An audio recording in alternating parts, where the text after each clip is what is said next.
Patnubay at gabay ng magulang ay kailangan sa mga batang manonood.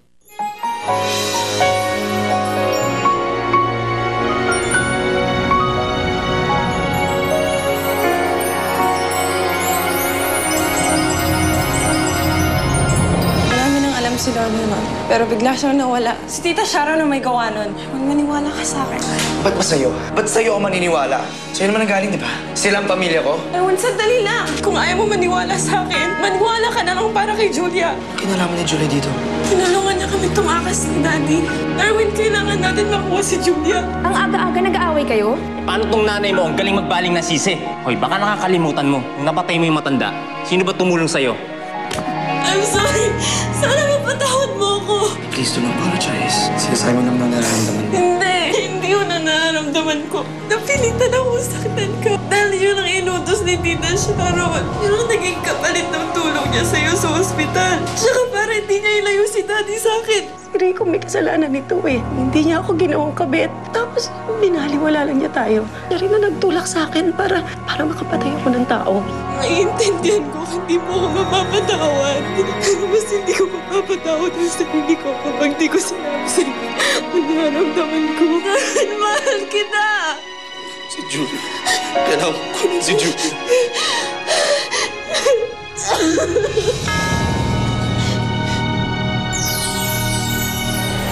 Hindi alam niya na ang totoo, Daddy. Sabi ko na sa kanya lahat.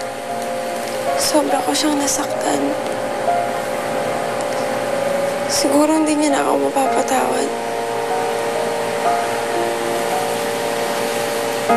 Pero ang importante, gumaling ka na, Daddy. Ikaw pa rin ang pinakamahalaga sa akin.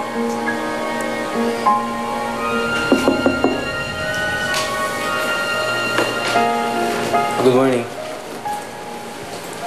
Ito na yung results ng test na pinagawa ko para sa daddy mo. And we found na may drug nga na nasa system niya, kaya na sinasabi mo. This drug is usually used on dogs. Ginagamit nila yung para tumapang yung aso during dog fights. And it's not only illegal, it's also very harmful sa katawan ng isang tao. Pero gagaling pa po ang daddy ko. Maaagapan pa po siya.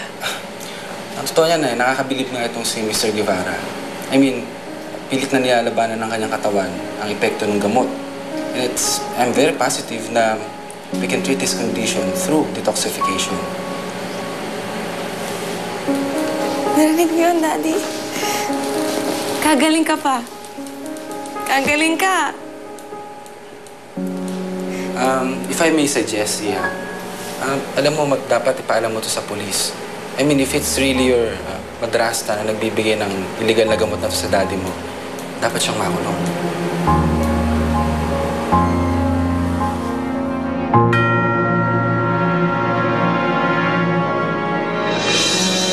Pasukin niyo ako! Julia! Julia! Si Darwin, baka nakausap niya si Bea.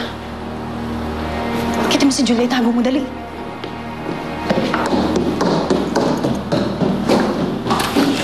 Sir! Sandali lang! Bawal pumasok, sir! Sir! Ma'am, ayaw magpaawat!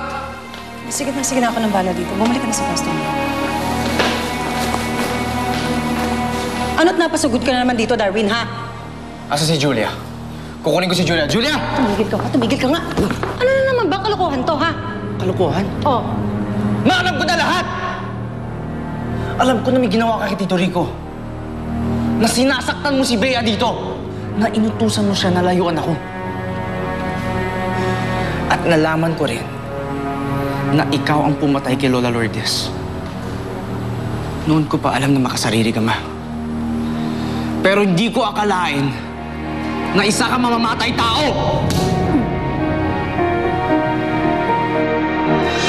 Ziri? Ziri?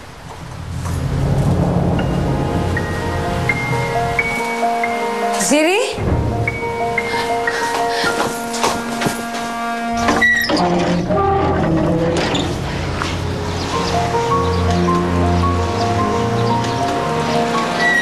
Ziri, saan ka pupunta? I have to see Bea, Ma! Ziri, wait! Go, go, go!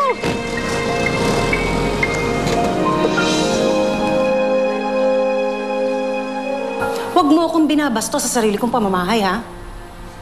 At kahit anong sabihin niyang Bea na yan, wala siyang ebidensya.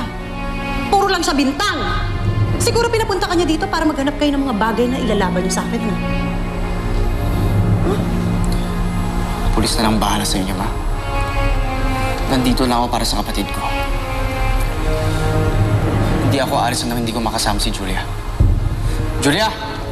Julia! Julia! Darwin! Julia!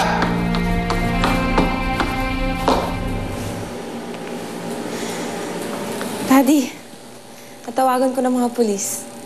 Parating na sila dito. May ebidensya na tayo laban kay Tita Sharon.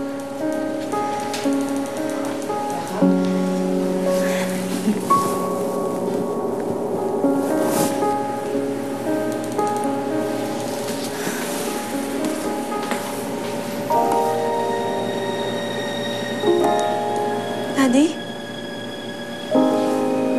Daddy, gising ka na? Daddy! Daddy, si Bea to. Nakikilala mo ako?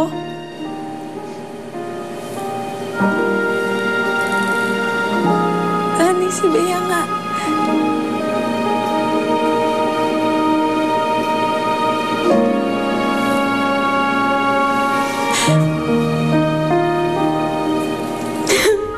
Oh, Daddy, si Bea nga. Naalala mo ako.